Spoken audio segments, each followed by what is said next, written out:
Hello, happy Monday, April 5th, 5th day of National Poetry Month, and day 4 of reading Paradise Regained. We're coming up on our final book today. And I've got some thoughts that are beginning to kind of coalesce in ways that are kind of exciting to me. I need time to actually think about them more before I just like spit them out. But yeah, things that are beginning to coalesce include like an alternative model of governance and rule, like maybe a different structure of power, a model that sort of a model of knowing and of being that leans a little bit Gnostic. I'm kind of most excited about that part because I saw some of that back in Paradise Lost when I was rereading it last year. And I don't think I said anything about it. And I don't know that there's really anything here in this either, but that's sort of where my mind is at the moment. Yeah, yesterday the stakes felt like they got a lot higher, realer. I don't know. It felt like we had shifted from sort of rote rhetorical maneuvering in book 2 and book 1 into something more akin to like real characters speaking to one another, which is ridiculous because of course like real characters wouldn't speak to one another like we see Satan and the son talking to one another in book 3. But the way that they communicate feels more akin to the reality of the world that Milton has created, and or reality in the sense of the world that Milton is imagining. At any rate, I don't know that that made any sense at all, but it somehow feels more realistic, more authentically voiced than the first couple of books felt. That's all. We're gonna like go into imagined versions of Christ. I think Donne does still a more interesting job than Milton in imagining the interiority of Jesus. But we're not talking about La Corona today, even though it's still technically coronavirus pandemic time. Anyway, I want to jump into book 4. It's longer than the other books, which is great, fine.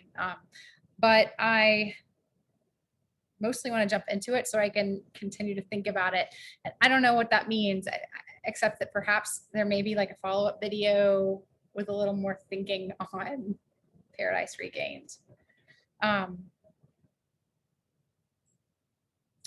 The entirety of the book is more back and forth between Satan and the Son of God. Their argument seems to have shifted from very like embodied, concrete in the first trial where Satan tried to tempt or taunt Jesus into turning rocks into bread. We seem to be kind of climbing this scaffold of abstraction, thinking about the way that, I don't know, maybe that desire works, manifests itself, how you respond to it, the potential, I don't know, growth that can come through that. That's a very, very, very like asterisk question marky. But shifting up to away from like just taking care of hunger, very embodied need, to notions of being, existence, thoughts about the language is failing me here, but thoughts about how to understand like the soul and the self and identity formation, what we mean when we ascribe to one particular model of power or another. At any rate, these are absolute ramblings. I should put a timer at this point so people can know to fast forward through now. I'm going to jump right in. Book 4, about 650 lines of Milton in front of us tonight.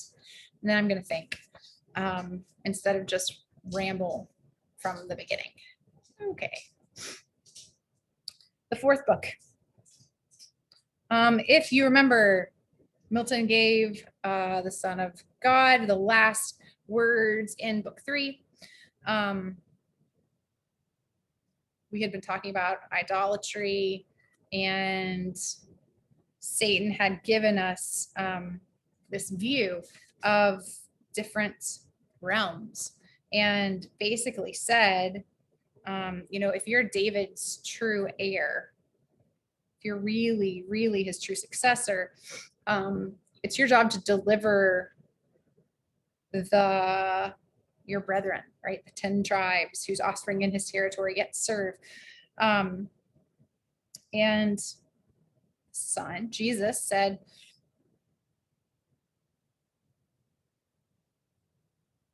the zeal that Satan was showing right then, and the zeal that he thought that Jesus should be showing to fulfill this prophecy was misplaced. And it was the Son's job to simply attune himself to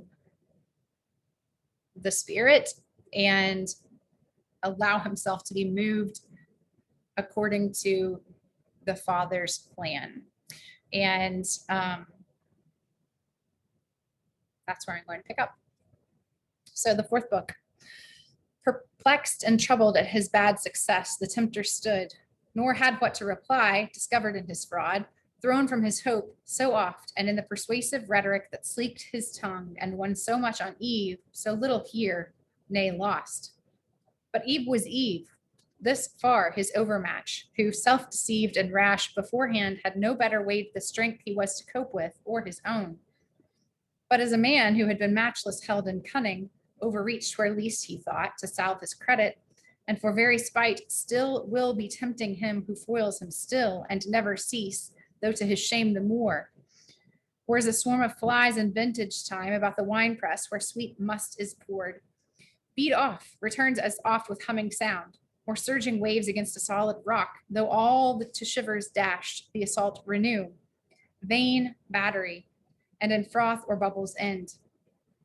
So Satan, whom repulse upon repulse met ever, and to shameful silence brought, yet gives not worth, though desperate of success, and his vain importunity pursues. He brought our Savior to the western side of that high mountain, whence he might behold another plain, long, but in breadth not wide, washed by the southern sea, and on the north to equal length backed with a ridge of hills that screened the fruits of the earth and seats of men from cold septentrian blasts. Thence in the midst divided by a river, of whose banks on each side an imperial city stood, with towers and temples proudly elevate on 7 small hills, with palaces adorned, porches and theaters, baths, aqueducts, statues and trophies and triumphal arcs, gardens and groves presented to his eyes, above the height of mountains interposed. By what strange parallax or optic skill of vision multiplied through air or glass of telescope, we're curious to inquire. And now the tempter thus his silence broke. The city which thou seest no other deem than great and glorious Rome, queen of the earth, so far renowned, and with the spoils enriched of nations. There the capital thou seest above the rest, lifting his stately head on the Tarpeian rock, her citadel impregnable. And there Mount Palatine, the imperial palace, compass huge and high the structure, skill of noblest architects, with gilded battlements conspicuous far, turrets and terraces and glittering spires. Many a fair edifice besides, more like houses of God, so well I have disposed my airy microscope, thou mayest behold outside and inside both, pillars and roofs carved work, the hand of famed artificers in cedar, marble, ivory, or gold. Thence to the gates cast round thine eye, and see what conflux issuing forth, or entering in, praetors, proconsuls, and their provinces hasting, or in return, in robes of state. Lictors and rods, the ensigns ensigns of their power, legions and cohorts, terms of horse and wings, or embassies from regions far remote in various habits on the Appian road, or on the Emilian, some from farthest south, Cyene, and where the shadow both way falls, Meroe, Nilotic Isle, and more to west, the realm of Bacchus to the Blackmore Sea, from the Asian kings and Parthian among these, from India and the golden Chersonesus, and utmost Indian isle Taprobane, dusk faces with white silken turbans wreathed. From Gallia, Gades, and the British West, Germans and Scythians and the Sarmatians north, beyond the Danubius to the Tauric pool. All nations now to Rome obedience pay, to Rome's great emperor, whose wide domain and ample territory, wealth and power, civility of manners, arts and arms, and long renown, thou justly mayest prefer before the Parthian. These two thrones except, the rest are barbarous and scarce worth the sight, shared among petty kings too far removed. These having shown thee, I have shown thee all the kingdoms of the world and all their glory. This emperor hath no son, and now is old and lascivious, and from Rome retired to Capre, an island small but strong on the Campian shore, with purpose there his horrid lusts in private to enjoy, committing to a wicked favorite all public cares, and yet of him suspicious, hated of all, and hating. With what ease, endued with regal virtues as thou art appearing, and beginning noble deeds, mightst thou expel this monster from his throne, now made to die, and in his place ascending a victor people free from servile yoke. And with my help thou mayest. To me the power is given, and by that right I give it thee. Aim therefore at no less than all the world. Aim at the highest, without the highest attained, will be for thee no sitting, or not long on David's throne, be prophesied what will. To whom the Son of God, unmoved, replied, nor doth this grandeur and majestic show of luxury, though called magnificence, more than of arms before, allure mine eye, much less my mind. Though thou shouldst add to tell their sumptuous gluttonies and gorgeous feasts on citron tables or Atlantic stone, for I have also heard, perhaps have read, their wines of Setia, Cales, and Falerne, Chios, and Crete, and how they quaff in gold, crystal, and marine cups embossed with gems and studs of pearls. To me you shouldst tell who thirst and hunger still. Then embassies thou showest from nations far and nigh. What honor that, but tedious waste of time to sit and hear so many hollow compliments and lies, outlandish flatteries? Then proceedst to talk of the emperor, how easily subdued, how gloriously. I shall, thou sayest, expel a brutish monster. What if I withal expel the devil who first made him such? Let his tormentor conscience him find out. For him I was not sent, nor yet to free that people, victor once, now vile and base, deservedly made vassal, who once just, frugal, and mild, and temperate, conquered well, but govern ill the nations under yoke, peeling their provinces, exhausted all by lust and rapine. First ambitious grown of triumph, that insulting vanity, then cruel, by their sports to blood inured of fighting beasts, and men to beasts exposed, luxurious by their wealth and greedier still, and from the daily scene effeminate. What wise and valiant man would seek to free these, thus degenerate, by themselves enslaved, or could of inward slaves made outward free?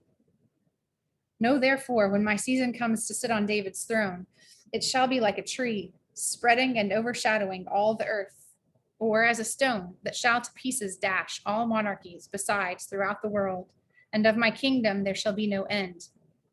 Means there shall be to this, but what the means is not for thee to know, nor me to tell.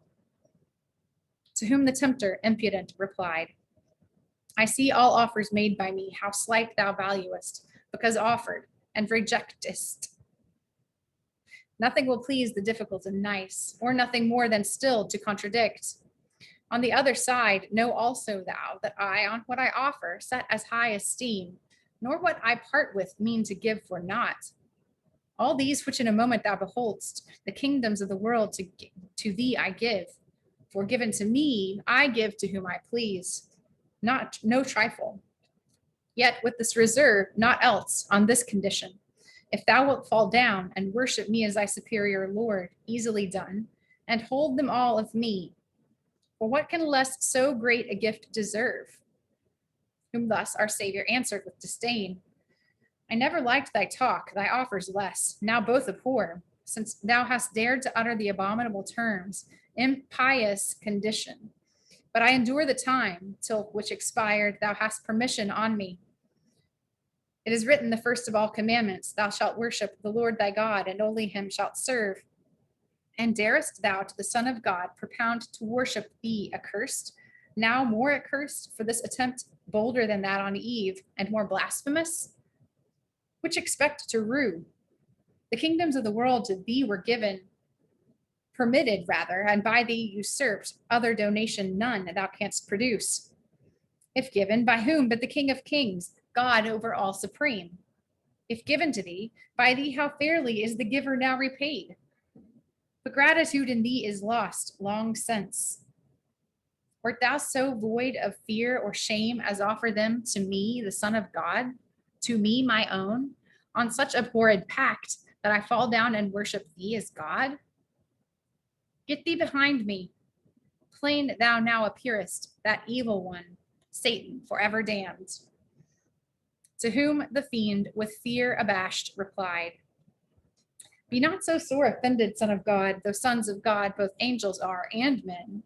If I to try whether in higher sort than these thou bearest that title, have proposed what both from men and angels I receive, tetrarchs of fire, air, flood, and on the earth nations besides from all the quartered winds, God of this world invoked and world beneath. Who then thou art, whose coming is foretold to me so fatal, me it most concerns. The trial hath then damaged thee no way, rather more honor left and more esteem, me not advantaged, missing what I aimed. Therefore let pass as they are transitory the kingdoms of this world. I shall no more advise thee, gain them as thou canst or not. And thou thyself seemst otherwise inclined than to a worldly crown, addicted more to contemplation and profound dispute, as by that early action may be judged, when slipping from thy mother's eye thou wentst alone into the temple. There wast found amongst the gravest rabbis disputant on points and questions fitting Moses's chair, teaching, not taught. The childhood shows the man, as morning shows the day. Be famous then by wisdom, as thy empire must extend, so let extend thy mind o'er all the world in knowledge, all things in it comprehend. All knowledge is not couched in Moses's law, the Pentateuch, or what the prophets wrote. The Gentiles also know and write and teach to admiration, led by nature's light. And with the Gentiles much thou must converse, ruling them by persuasion as thou meanest. Without their learning, how wilt thou with them, or they with thee, hold conversation meet? How wilt thou reason with them? How refute their idolisms, traditions, paradoxes? Error by his own arms is best evinced. Look once more ere we leave this specular mount westward, much nearer by southwest. Behold where on the Aegean shore a city stands, built nobly, pure the air and light the soil. Athens, the eye of Greece, mother of arts and eloquence, native to famous wits or hospitable in her sweet recess, city or suburban, studious walks and shades. See there the olive grove of Academe, Plato's retirement, where the Attic bird trills her thick warbled notes the summer long. Their flowery hill Hymettus with the sound of bees' industrious murmur soft invites to studious musing. There Ilyssus rolls her whispering stream, his whispering stream. Within the walls then view the school of ancient sages, his who bred great Alexander to subdue the world, Lyceum there, and painted Stoa next. There you shall hear and learn the secret power of harmony in tones and numbers hit by voice or hand and various measured verse, Aeolian charms and Dorian lyric odes, and his who gave them breath, but higher sung, blind Melesigenes, thence Homer called, whose poem Phoebus challenged for his own. Thence what the lofty grave tragedians taught in chorus or iambic, teachers best of moral prudence, with delight received in brief, sententious precepts, while they treat of fate and chance and change in human life. high actions and high passions best describing. Thence to the famous orators repair, those ancient, whose resistless eloquence wielded at will that fierce democracy, shook the arsenal and flumined over Greece to Macedon and Artaxer, I can't say it, Artaxerxes' throne. To sage philosophy next lend thine ear. From heaven descended to the low-roofed house of Socrates. See there his tenement, from whom inspired the oracle pronounced wisest of men, from whose mouth issued forth mellifluous streams that watered all the schools of academics old and new, with those surnamed peripatetics, and the sect Epicurean, and the Stoic severe. These here revolve, or as thou likest, at home, till time mature thee to a kingdom's weight. These rules will render thee a king complete within thyself, much more with empire joined. To whom our Savior sagely thus replied, think not that I know these things, or think I know them not. Not therefore am I short of knowing what I ought. He who receives light from above, from the fountain of light, no other doctrine needs, though granted true. But these are false, or little else but dreams, conjectures, fancies, built on nothing firm. The first and wisest of them all professed to know this only, that he nothing knew. The next to fabling fell and smooth conceits. A third sort doubted all things, though plain sense. Others in virtue placed felicity, but virtue joined with riches and long life. In corporeal pleasure he, and careless ease, the Stoic last in philosophic pride, by him called virtue, and his virtuous man wise, perfect in himself, and all possessing, equal to God, oft shames not to prefer, as fearing God nor man, contemning all, wealth, pleasure, pain or torment, death and life, which when he lists, he leaves, or boasts he can, for all his tedious talk is but vain boast, or subtle shifts conviction to evade. Alas, what can they teach and not mislead? Ignorant of themselves, of God much more, and how the world began, and how man fell degraded by himself, on grace depending. Much of the soul they talk, but all awry, and in themselves seek virtue, and to themselves all glory arrogate, to God give none. Rather accuse him under usual names, fortune and fate, as one regardless quite of mortal things. Who therefore seeks in these true wisdom finds her not, or by delusion far worse, her false resemblance only meets an empty cloud. However many books wise men have said are wearisome, who reads incessantly, and to his reading brings not a spirit and judgment equal or superior, and what he brings, what needs he elsewhere seek? Uncertain and unsettled still remains, deep versed in books and shallow in himself, crude or intoxicate, collecting toys and trifles for choice matters, worth a sponge, as children gathering pebbles on the shore. Or if I would delight my private hours with music or with poem, where so soon as in our native language can I find that solace? All our law and story strewed with hymns, our psalms with artful terms inscribed, our Hebrew songs and harps in Babylon that pleased so well our victor's ear, declare that rather Greece from us these arts derived. Ill imitated, while they loudest sing the vices of their deities and their own in fable, hymn, or song, so personating their gods ridiculous and themselves past shame. Remove their swelling epithets, thick laid as varnish on a harlot's cheek. The rest, thin sown with aught of profit or delight, will far be found unworthy to compare with Sion's songs, to all true tastes excelling, where God is praised alike aright, and godlike men, the holiest of holies and his saints. Such are from God inspired, not such from thee, unless where moral virtue is expressed by light of nature, not in all quite lost. Their orators thou then extollest, as those the top of eloquence, statists indeed, and lovers of their country as may seem, but herein to our prophets far beneath, as men divinely taught, and better teaching, the solid rules of civil government, in their majestic unaffected style, than all the oratory of Greece and Rome. In them is plainest taught and easiest learnt, what makes a nation happy and keeps it so, what ruins kingdoms and lays cities flat. These only with our law best form a king. So spake the Son of God, but Satan now, quite at a loss, for all his darts were spent, thus to our Savior with stern brow replied. Since neither wealth nor honor, arms nor arts, kingdom nor empire pleases thee, nor aught by me proposed in life contemplative or active, tended on by glory or fame, what dost thou in this world? The wilderness for thee is fittest place. I found thee there, and thither will return thee. Yet remember what I foretold thee. Soon thou shalt have cause to wish thou never hadst rejected thus nicely or cautiously my offered aid, which would have set thee in short time with ease on David's throne, or throne of all the world, now at full age, fullness of time, thy season, when prophecies of thee are best fulfilled.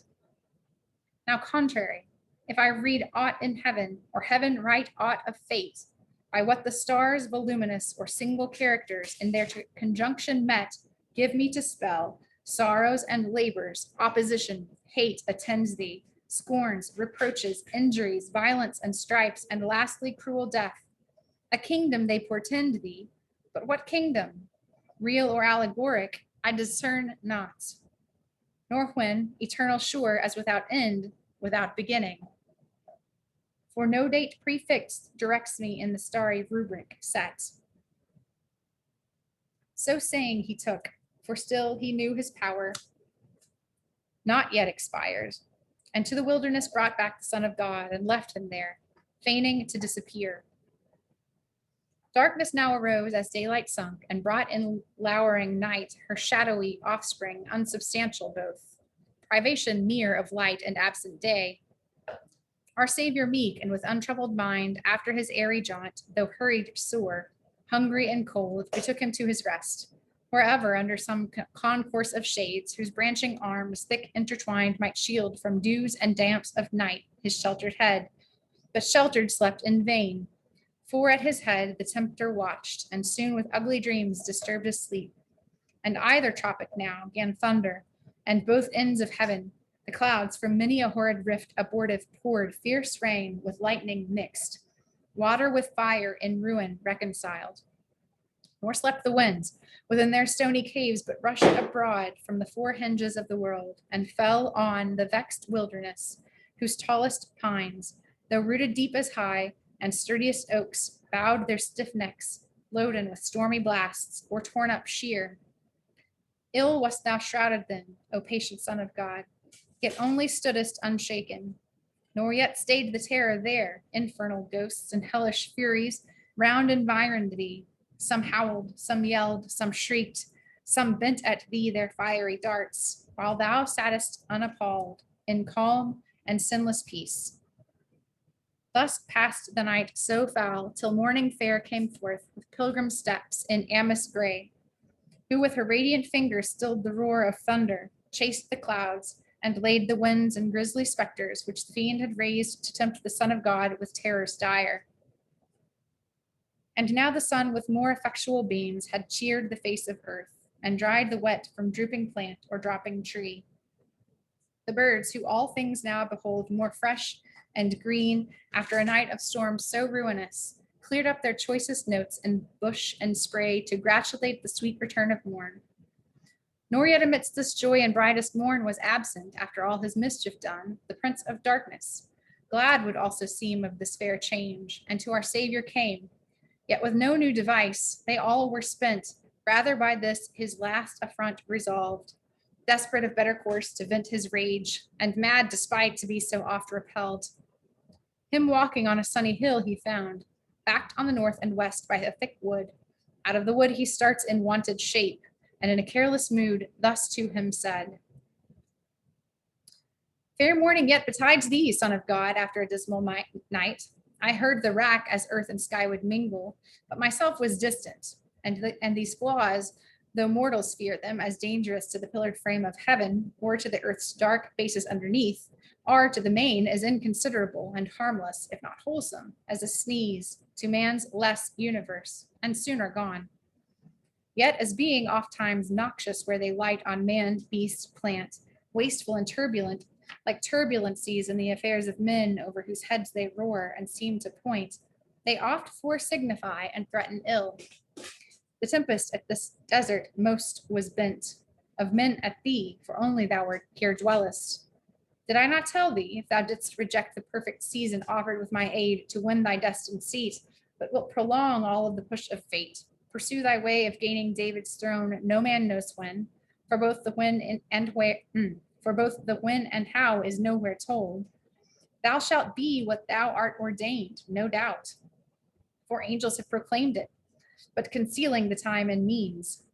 Each act is rightliest done, now when it must, by when it may be best, but when it may be best.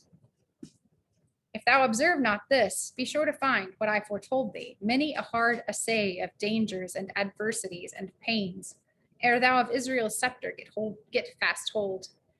Whereof this ominous night that closed thee round, so many terrors, voices, prodigies may warn thee, as a sure foregoing sign. So talked he, while the Son of God went on and stayed not, but in brief him answered thus: Me worse than wet thou findest not. Other harm, those terrors which thou speakest of, did me none.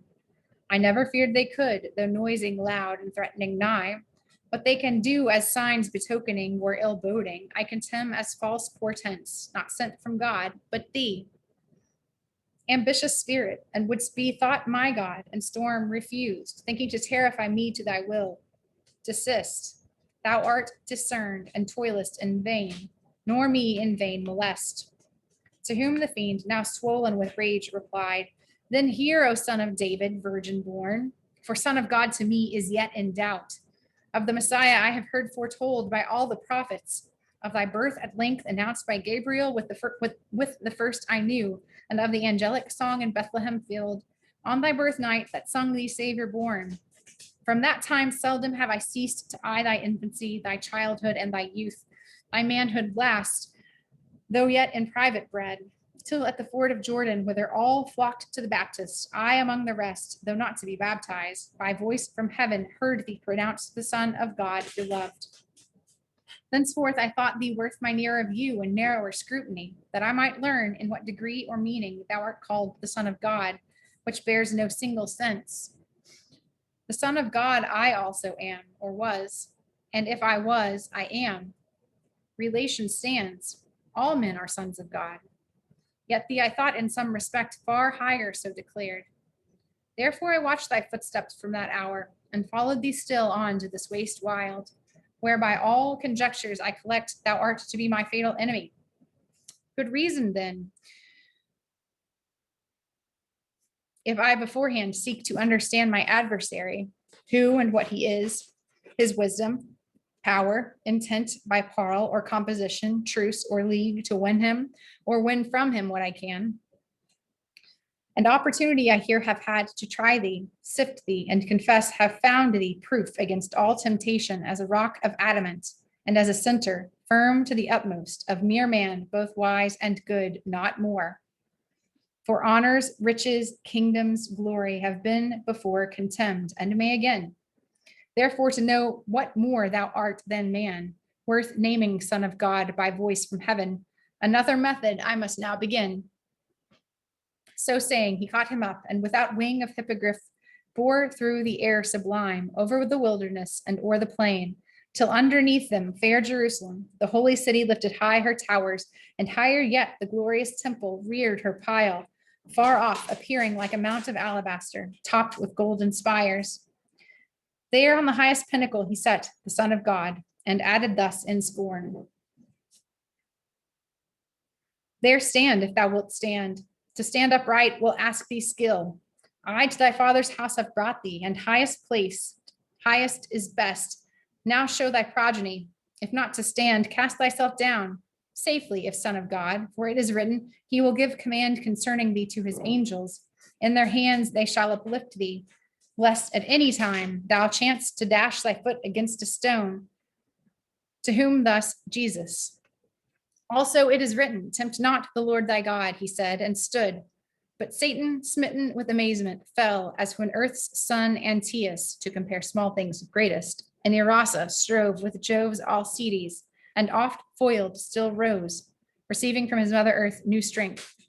Fresh from his fall, and fiercer grapple joined, throttled at length in air, expired, and fell. So after many a foil, the tempter proud, renewing fresh assaults amidst his pride, fell whence he stood to see his victor fall.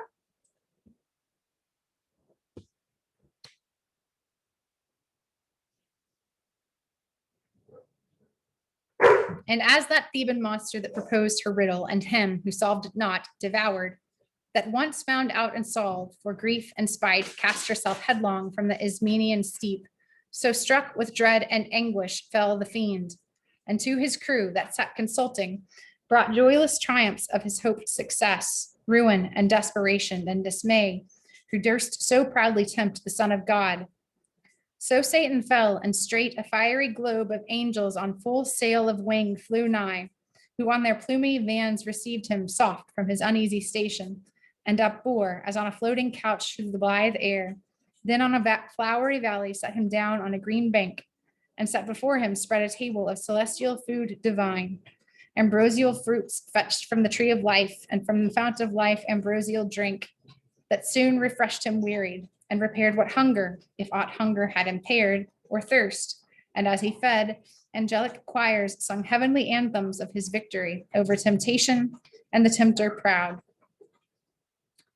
True image of the Father, whether throned in the bosom of bliss and light of light conceiving, or remote from heaven, enshrined in fleshly tabernacle and human form, wandering the wilderness, whatever place, habit, or state, or motion, still expressing the Son of God, with godlike force endued against the attempter of thy father's throne and thief of paradise.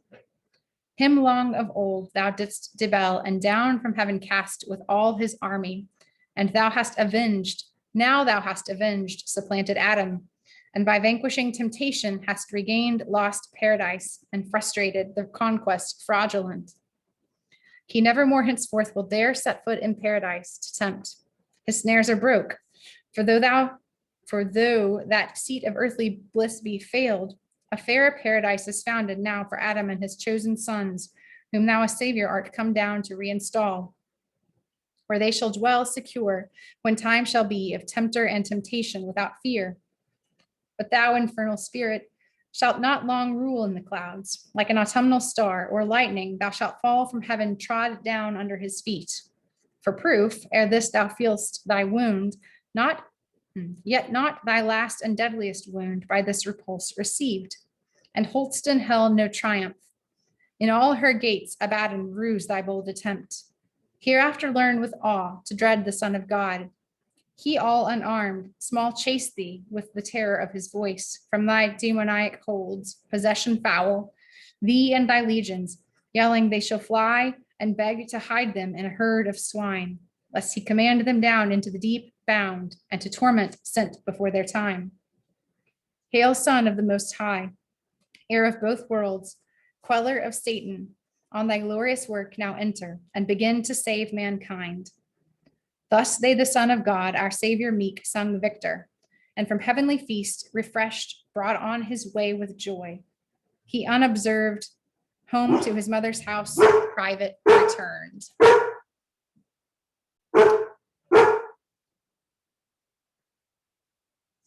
Okay, it's a thinker. So I'm going to step away for a little bit and think. Tomorrow, I'm going to start the Divine Comedy with the Inferno. And I've got a decision to make about the edition that I'm going to be reading before then. So stay tuned, both for thoughts on Paradise Regained and for a bit of information on how I'm going to proceed through the Commedia, and then jumping right in to the Inferno. All right, more tomorrow of a different sort.